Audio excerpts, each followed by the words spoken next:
The following podcast contains strong language and adult themes and is intended for mature audiences. Listener discretion is advised. Heinke Digital presents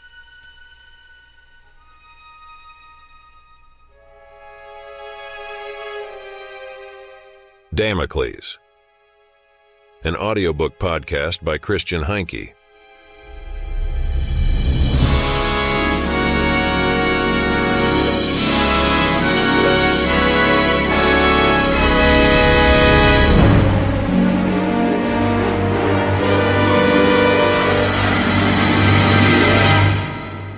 Chapter 7. The Glass. Eventually, my eyes fluttered open. I was in a state of confusion. Darkness surrounded me, suggesting that I had been transported back into the stream. I struggled against the weight of my body. With an audible grunt, I rolled onto my side. Sitting in a lotus position next to me was Siv, dressed in a simple gray robe with her hair pulled back in a tight braid. Her lack of makeup did not diminish her natural beauty. "Am I alive?" I asked. "I can't say for certain," she responded, "but at least your mind remains intact." And then it hit me like a freight train. Simon was gone. My dear friend Simon had been ruthlessly murdered. The weight of his loss weighed on me, a heavy burden that threatened to break me. "Selma killed my friend. She killed Simon." "I'm sorry for your loss, Joseph. Simon Haddad was an honorable man." "Yeah, he was," I replied. "But you're still alive, Joseph. There's still something you can do. Remember how you could monitor the enemy? Perhaps you can reclaim that now." "How am I supposed to do that? Last time it just happened." "Visualize the place you wish to see." I closed my eyes, shutting out the darkness, and summoned forth an image of Sam. With a surge of determination, I refocused and projected my desires into the abyss. In an instant, the darkness gave way to a dusty storage room dimly lit. A worn-out blanket lay scattered on the floor, providing a makeshift bed for Sam. Beside it, a bowl of food and water sat, offering meager sustenance. "It's going to be all right, Sam," I murmured, my voice barely audible. Defying logic, I smoothly passed through the closed door undeterred. I stepped out into a dirty corridor. It seemed to be somewhere underground. Rough concrete formed the walls. Theoretically, I could be anywhere. I felt like I had been here before. It took me a moment to sift through my memory. Then I remembered. Of course, I had been in the place where the boy and the man in the shadows held the Goldschmidt's 2 daughters captive. If I was clever enough, maybe I could find out where this place was in the real world and free the girls. I floated along the corridor. It had doors positioned on both sides. Behind the doors seemed to be offices and lab rooms. At least that's what the door signs next to the door frames showed. The door frames had faded signs next to them which were partly yellowed. It smelled moldy and musty. Mold shimmied along the walls and ceiling. Before I could wonder how I could smell anything in such a vision, one door opened. A woman in a lab coat stepped out. I was standing in the middle of the hallway, quite an exposed position. The woman was holding an old-fashioned clipboard. I held my breath. She was coming toward me. I looked left and right, but I saw no way to hide. She studied me, but she did not react to my presence. At the last moment, I realized she was not looking at me, but looking through me. Then she just walked right through where I was. As her head passed through mine, I had flashes of images from her head in front of my eyes for a moment. She was having an affair with one guard, and her name was Lynn Parker. She wondered why that pompous German would want to get this place up and running again. It was smelly and dark. It would be weeks before they could do any kind of decent work here. And these girls, well, she was well rewarded and focused on her own affairs. But these girls didn't seem to be volunteering for any tests. The woman stopped behind me as if she sensed I had taken a peek into her mind. She shook herself, then she continued walking. I had just picked up dozens of thought images, so I was left to sort through them. Affair, guards, German guy, working on something. The girls, tests. What goddamn test? The lights flashed on. For a moment, through the colored dots and the after image of the flash, I saw Siv crouching next to me. Someone shone a small flashlight into my eyes. "Ah, good, you're awake," said a woman's voice. I blinked and saw that the woman was Lynn Parker, who had just passed through me in the hallway. "Lynn?" I croaked. How do you know my name?" asked Lynn, startled. You were unconscious the whole time, weren't you?" I sat up, groaning. I was on a hospital gurney. Other gurneys lined both my right and left sides. It was a kind of laboratory. Like the corridor, this laboratory was dirty. Someone had cleaned it in a makeshift way. It stank musty and damp. Now the smell of disinfectants only overlaid this smell. It smelled foul, like in a mismanaged hospital. I tried to position myself in an upright manner. The lab turned a little vertical. Lynn had recovered from the shock of my personal address. "Wow, slow down. You've been unconscious for almost a whole day. Just relax." I grabbed her arm. "Hey, you're hurting me." I heard her words in German, but her lips moved in English. So the universal translator in my implant was still working. "Lynn, someone murdered the parents of the girls. Your employer will stop at nothing." "What tests are you running on them, Lynn?" "Bridget, help!" screamed Lynn. "Take it easy. I'm already here, Dr. Parker," the woman named Bridget said. Suddenly, I felt myself letting go of Lynn without my doing. "You have already experienced the demon mode, Mr. Lenke. Sit back and enjoy the show," the woman purred in my thoughts. "Look, Dr. Parker, everything is all right. Now the old fart will eat out of your hand if you wish," Bridget bellowed from a scratchy little speaker above the door. Dr. Parker adjusted her glasses. "Thank you, Bridget," she said, smiling gently at me. Her eyes didn't smile at that. "See, that's much better. Now be a nice boy." She approached me and whispered in my ear, "Otherwise, I'll ask Bridget to order you to shit your pants. Got it?" "Fuck you, you fucking bitch," I thought. "I think he understands," Bridget told Dr. Parker over the loudspeaker. The examination, which I attended only as a spectator, reminded me of my medical examination for the police service. That was 51 years ago. Dr. Parker was perhaps half as old, but the stupid thing about these bastards was that they always grew back, like weeds. Dr. Parker moved me into the wheelchair with Bridget's help. I guess that was more efficient than having Bridget guide me with strings. I suppose Bridget could have made me boogie in this demon mode. If Bridget's database even knew the expression boogie. I felt old and helpless. I guess that's why such old phrases were running through my head. Dr. Parker pushed me out of the lab with the tables and into the hallway with the wheelchair. At the end of the hall, we reached an elevator. The outside doors had scratches and dirt on them. The interior of the lift was another story. It gleamed with pristine newness. A dark metal mirror formed the back wall. I saw myself and Dr. Parker, a slobbering elderly man in a wheelchair and a young, attractive woman with glasses and a lab coat. I looked awful. I looked like I wanted to die, and that made me think of Simon. "You fucking bitches, you're going to pay for this." Dr. Parker noticed a tear streaming down my cheek. "Bridget, what's the matter with Mr. Lenke?" "He's thinking of an old friend who is no longer with us." "Well, that's not at all unusual at your age." "Oh, you poor old man. If I could do anything I wanted to do, this poor old man would love to kick your ass right now." I felt a slight warm trickle in my pants.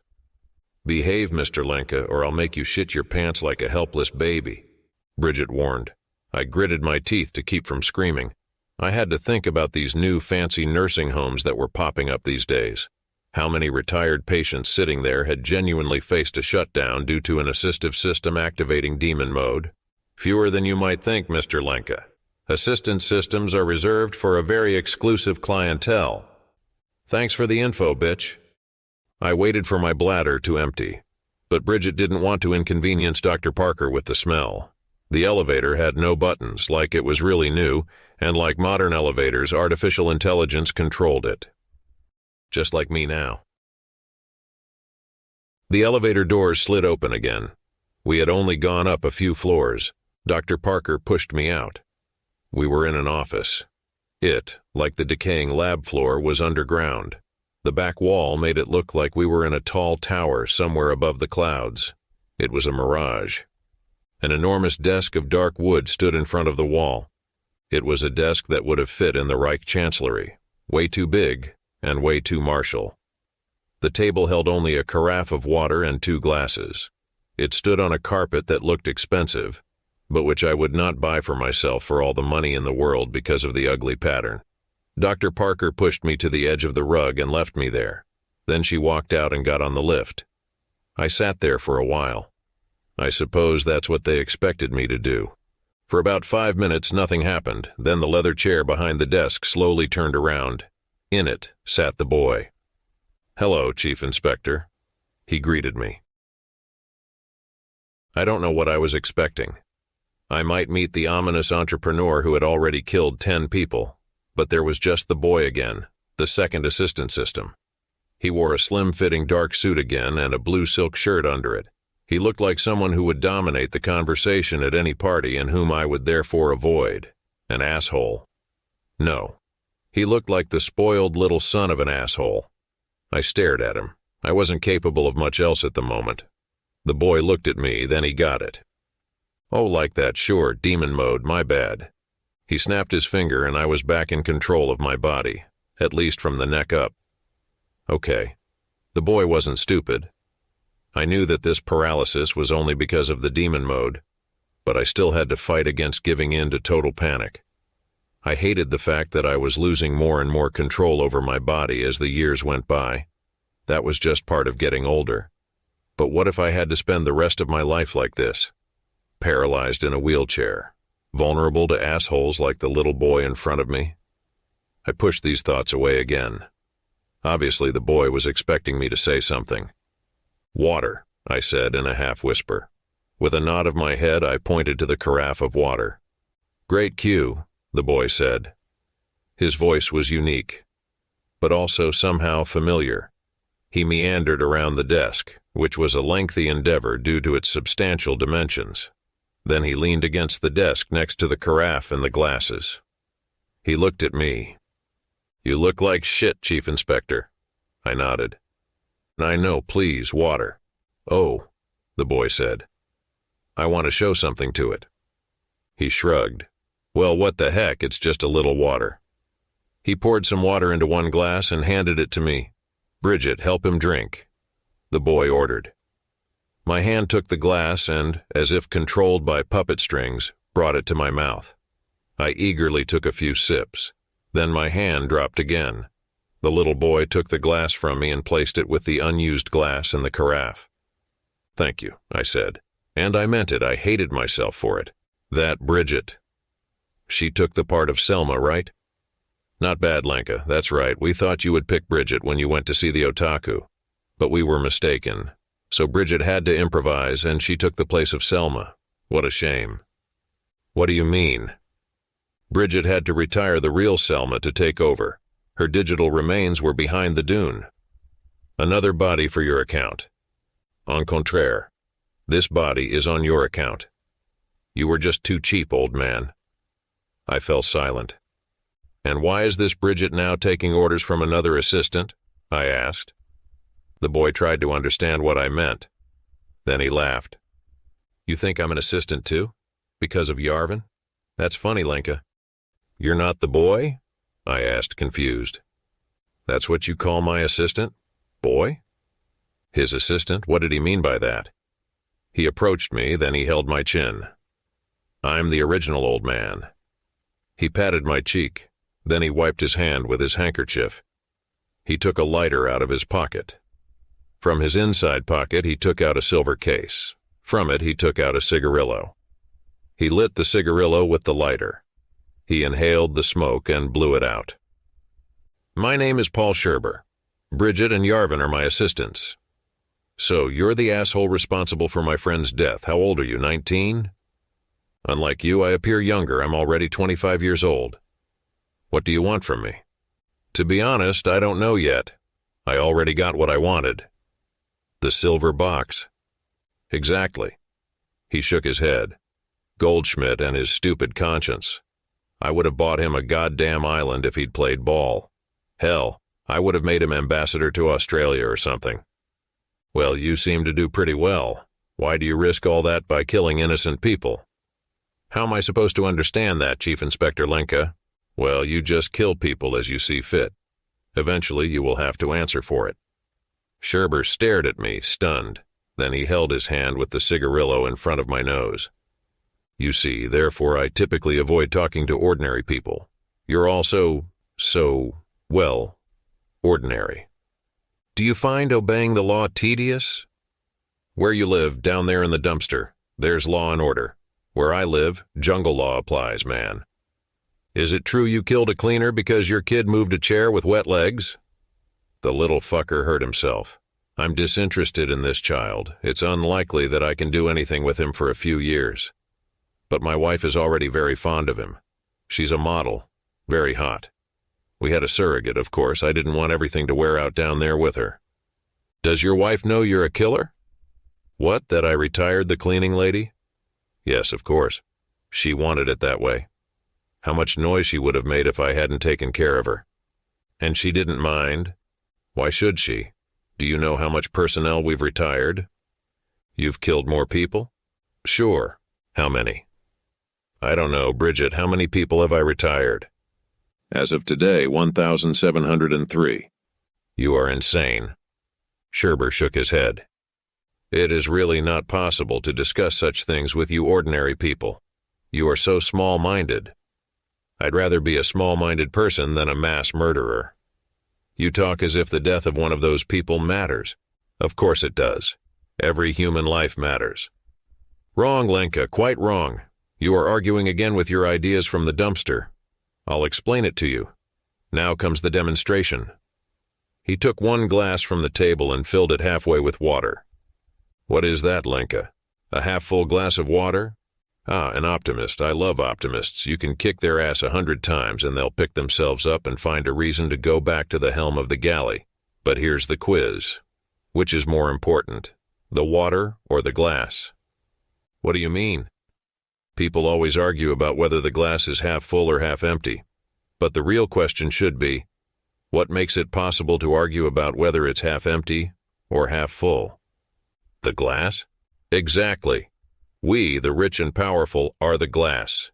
Do you understand? We don't give a shit if the glass is half full or if it is half empty, as long as it is all happening in our glass." "What do you want from me?" "I told you, I don't know yet. You pushed a button? You shouldn't have. Only a privileged circle of chosen ones may press that button. But now you're in. Because of my upgrade?" "Exactly. You are no longer a simple policeman from Bochum. You are now a Super Top Checker bunny." "A what?" "Oh, an old term. I thought you would like it if I tried to communicate in your language, old man." "What do you want with the Goldschmidt girls?" I asked. "What do you mean?" "At first you used them as insurance to get Emmanuel Goldschmidt and his wife to do your bidding. But now I hear you're conducting experiments on them. Little Dr. Parker must have been talking to you." I could just say that I had the means to activate the override mode in my implant. I had to get out of here, so I couldn't reveal that. But I was afraid that this crazy boy wonder would hurt Dr. Parker. But she was volunteering for Scherber, so I considered her an enemy. "Shouldn't she have told me?" I asked naively. "It doesn't really matter. You will participate in the same experiments. You want to bypass the lock on the silver box and allow multiple upgrades on one implant, right?" "Exactly. But you've already done that. You have 2 support systems working for you." "That only works with a trick. I had a second implant put in with me." "You can do that? I thought it would drive you crazy." "Not exactly, but it is uncomfortable. So uncomfortable that I would rather not have a third implant. But if I can get around the lock in the silver box, then I can link as many servant spirits as I want to my implant." "To accomplish what?" "Well, it takes imagination, old man." He took the water glass from his demonstration and dipped his finger into it. "But since you are just a sip of water, I'm afraid you don't understand." I wanted to answer something about a jug that goes to the well. But Scherber snapped his fingers, and the lights went out on me again. I was back in the dark in-between world of the stream. Next to me, Siv was still squatting in the lotus seat. "Hello, Joseph," she greeted me with her eyes closed. "Hello." In the dimly lit room, my voice echoed softly. Once again, I lay on my back. As I turned my head, I extended my arms and legs. I couldn't help but let out a groan of relief. In this virtual reality, I regained the feeling in my limbs. I finally got myself up and tried to fix my disheveled hair. My attempt was unsuccessful, but it didn't matter in this in-between world anyway. Civ opened her eyes and looked at me. "You look terrible." "That's exactly how I feel." "Did you have a conversation with Paul Scherber?" "That's right." "You always feel drained afterward. He's not a nice person." "That's one way of putting it. How would you put it?" "A spoiled neoliberal fascist boy who likes to hear himself talk." "Yeah, that fits," said Civ.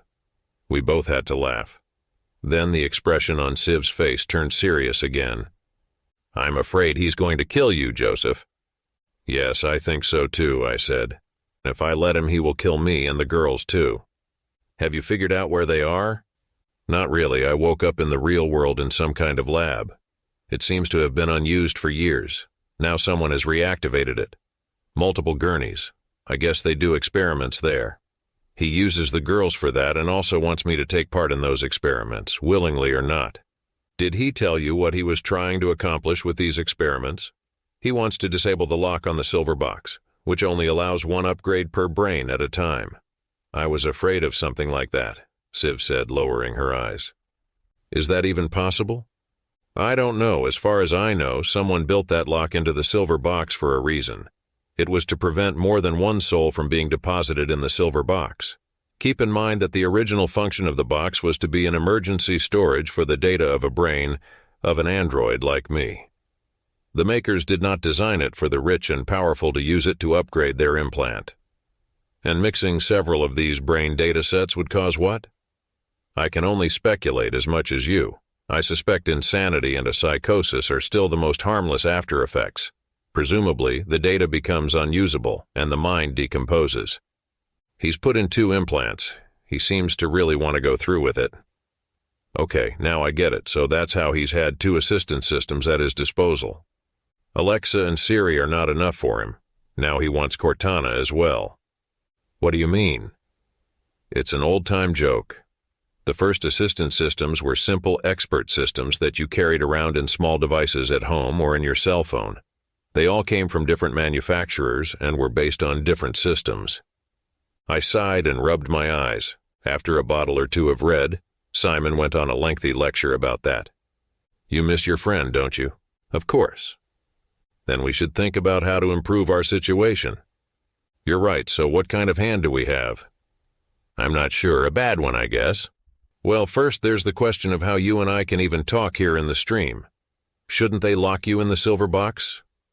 You're right, that's weird, I am, but I have the ability to communicate with you and therefore with the outside world. How did you do it last time? I had transferred parts of myself into the memory of Vincent, the scanning robot. Fortunately, Mr. Haddad had installed this second personality. What was his name? That Bob personality?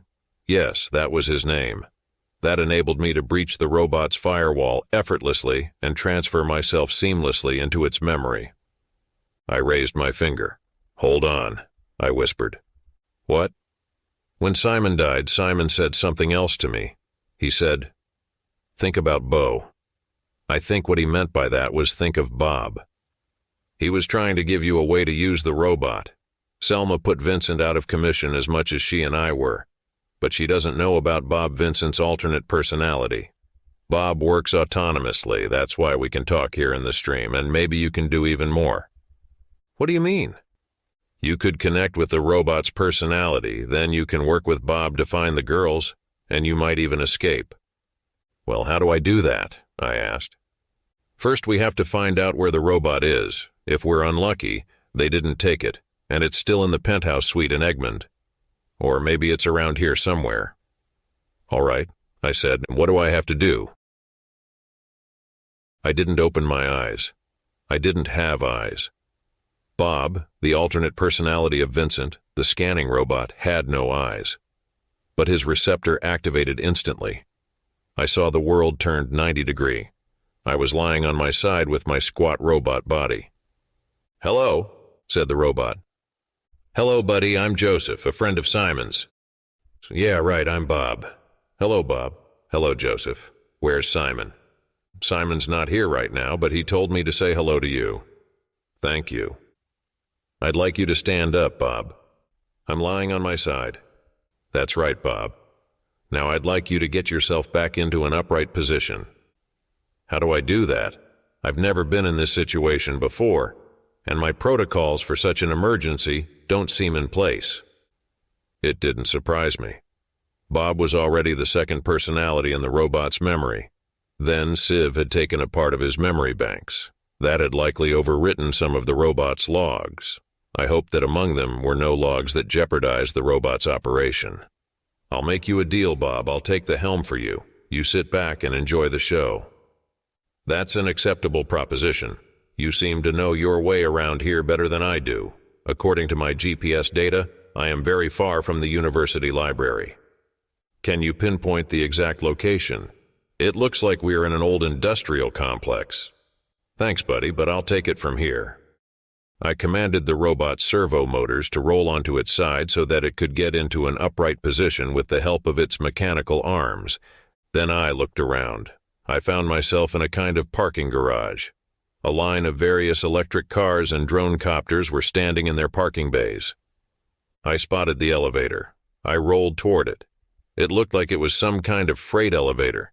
It must have been used to transport heavy lab equipment to the lower floors in the past. Like the elevator I had used while sitting in a wheelchair, this one didn't have any buttons to push. However, there was a QR code a robot like Bob could interpret. It took me a moment to convert my desire to go to the lower floors into a command. Then a laser scanned the QR code. The freight elevator basket came up and its doors opened. I rolled into the car. Then the robot relayed a few beeping sounds. The elevator understood the cryptic commands. The doors closed again, and the elevator descended. So far, so good, I thought. Now I hoped this lab was like every other facility I knew, that there were plenty of service robots among whom Bob would not stand out.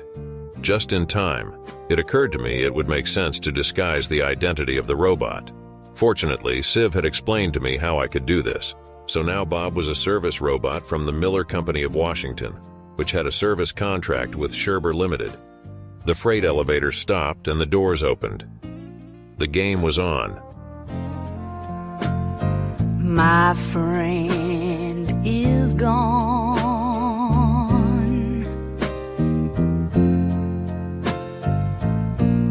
behind closed doors.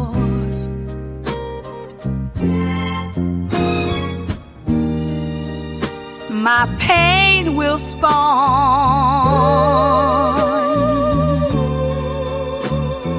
The glass reflects the pain.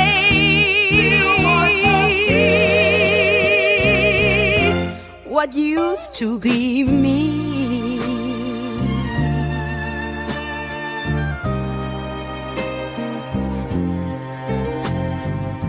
Tears stream down.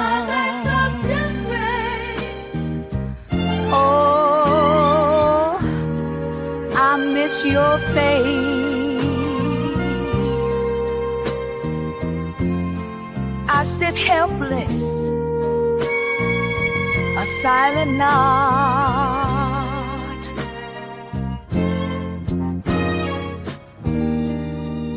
To an eve of God. The glass reflects the pain. What used to be me.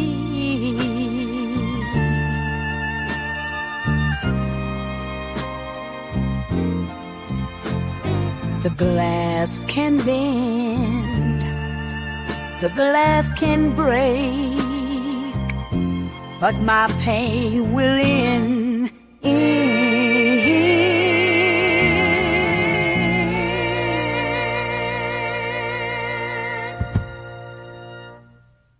Thank you for listening. To learn more about Heinke Digital Audiobook Podcasts and its author, Christian Heinke, please visit heinke.digital.